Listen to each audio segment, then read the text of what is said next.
Assalamualaikum warahmatullahi wabarakatuh. Bertemu lagi dengan pembelajaran IPS dengan materi selanjutnya. Materi kali ini kita akan membahas mengenai dinamika kependudukan Indonesia.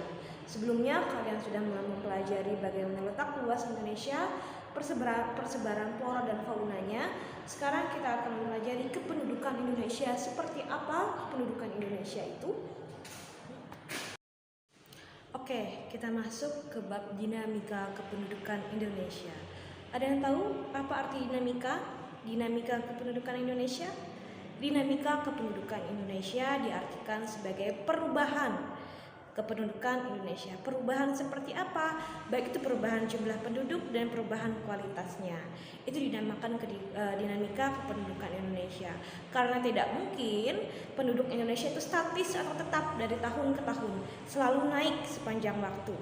Jadi dinamakan dinamika kependudukan Indonesia, yaitu perubahan kependudukan dan perkembangan kualitas penduduk Indonesia. Itu dinamakan sebagai dinamika kependudukan Indonesia.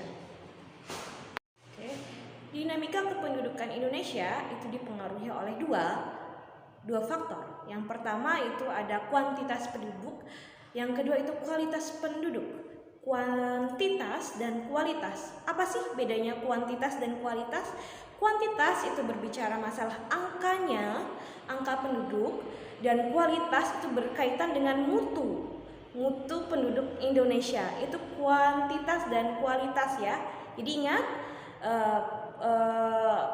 pertumbuhan penduduk Indonesia atau dinamika kependudukan Indonesia itu dipengaruhi oleh dua, kuantitas penduduk dan kualitas penduduk Indonesia. Oke, materi berikutnya yaitu mengenai kuantitas penduduk Indonesia. Kita berbicara mengenai kuantitas penduduk Indonesia. Kuantitas penduduk Indonesia yang seperti Ustazah jelaskan tadi berarti mengenai pertumbuhan angka penduduk Indonesia seperti apa dari tahun ke tahunnya. Itu dipengaruhi oleh beberapa hal. Yang pertama, itu ada jumlah penduduk.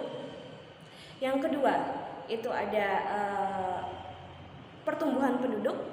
Yang ketiga, itu ada komposisi penduduk, dan keempat, persebaran penduduk. Kita ulangi. Yang pertama itu adalah jumlah penduduk, yang kedua ada pertumbuhan penduduk, yang ketiga ada persebaran komposisi penduduk, yang keempat ada jumlah penduduk Indonesia.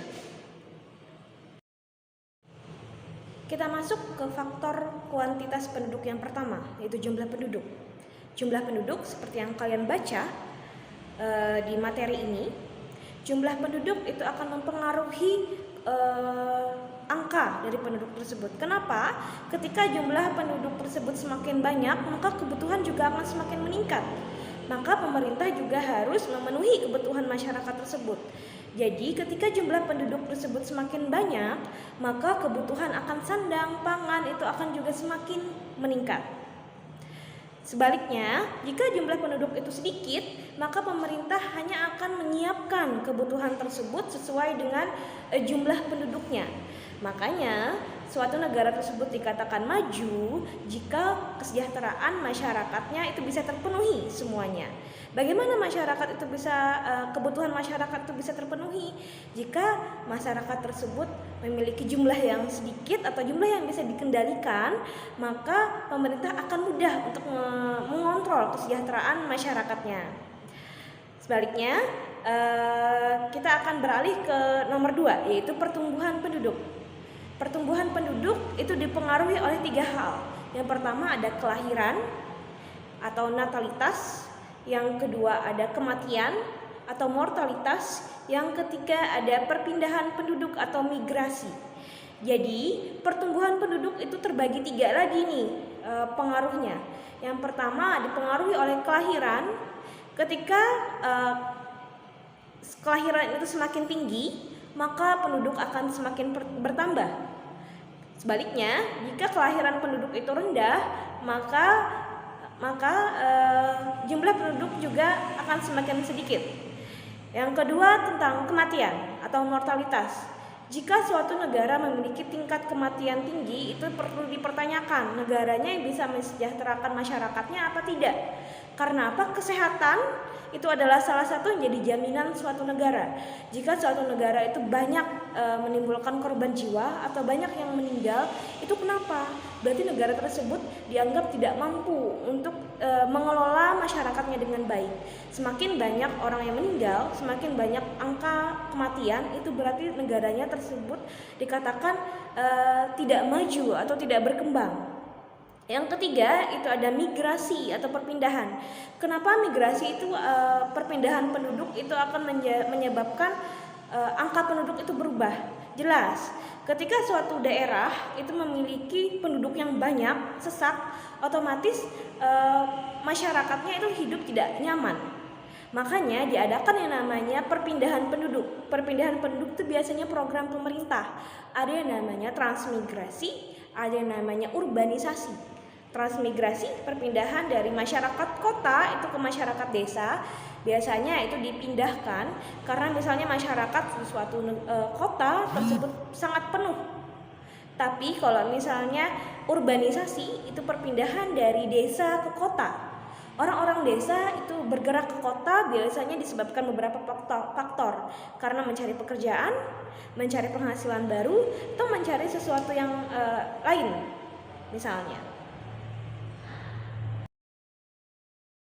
Berikutnya mengenai komposisi penduduk. Apa sih komposisi penduduk? Kalian pasti pernah selalu dengar komposisi penduduk. Komposisi mie instan misalnya terdiri dari apa saja mie instan tersebut. Komposisi misalnya bakso, apa isi dari bakso tersebut. Nah, sama dengan komposisi penduduk, isinya penduduk itu seperti apa? Maksudnya itu seperti apa isinya penduduk itu ada terbagi dua nih. Ada komposisi penduduk itu berdasarkan usia dan ada komposisi penduduk itu berdasar usia dan jenis kelamin. Jadi usianya ada misalnya berdasar usia ada tua, muda, renta, manula, atau misalnya bayi, balita itu berdasarkan usia. Sedangkan berdasarkan usia dan jenis kelamin tentu kalian pasti tahu gendernya, laki-laki kah, perempuan kah. Itu maksudnya dari komposisi penduduk. Oke. Di komposisi penduduk berdasarkan usia itu biasanya akan dihitung angka beban ketergantungan. Jadi akan dihitung usia produktif dan non produktif. Usia produktif berarti dia usia yang mampu bekerja, sedangkan usia non produktif berarti dia tidak mampu bekerja. Jadi di suatu negara, kalau misalnya negara tersebut memiliki jumlah usia non produktifnya lebih banyak daripada usia produktif, itu akan dijadikan sebagai acuan bahwa negara tersebut banyak penduduk yang tidak bisa bekerja sehingga negaranya tidak sejahtera.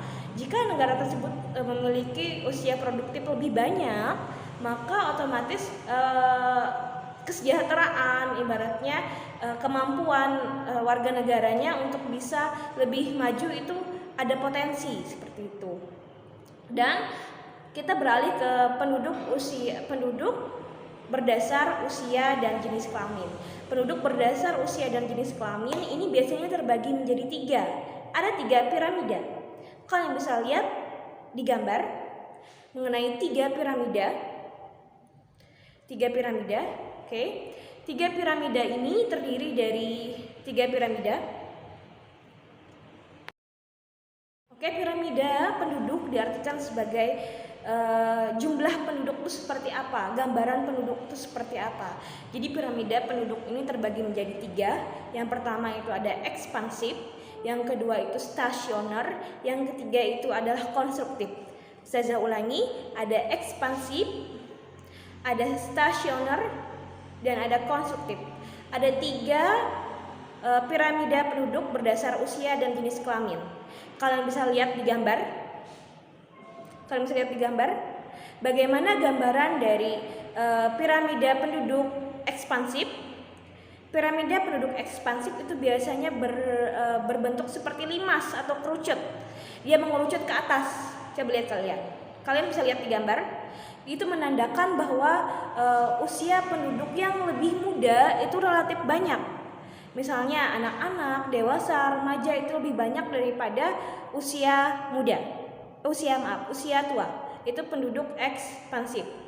Sedangkan piramida penduduk stasioner, kalian bisa lihat gambarnya sendiri. Ini katanya berbentuknya seperti sarang tawon. Seperti itu. Kalian bisa lihat sendiri di gambar. Bentuknya seperti ini menggambarkan bahwa penduduk usia muda dan dewasa serta tua itu relatif seimbang. Jadi biasanya dia berada di negara-negara maju, negara-negara berkembang yang memiliki usia muda dan usia dewasa itu relatif seimbang. Tidak ada yang lebih banyak. Angka kelahiran dan kematian itu sama, sedang. Beralih ke piramida konstruktif. Piramida konstruktif itu berarti jumlah penduduk yang berusia 60 ke atas atau jumlah penduduk yang berusia non produktif dan berusia dewasa itu lebih banyak daripada penduduk berusia tua. Jadi gambaran piramidanya bisa kalian lihat sendiri seperti itu. Jadi ada 3 ciri piramida penduduk ya. Yang pertama itu piramida penduduk stasioner berbentuk seperti 5-1 kerucut, itu menandakan bahwa kelahiran itu lebih banyak daripada kematian. Yang kedua itu piramida stasioner yang menggambarkan antara kematian dan kelahiran itu sama. Yang ketiga itu adalah piramida konstruktif, betul, yang menggambarkan antara penduduk dewasa dan penduduk tua itu lebih banyak daripada penduduk yang berusia muda. Itu mengenai piramida penduduk.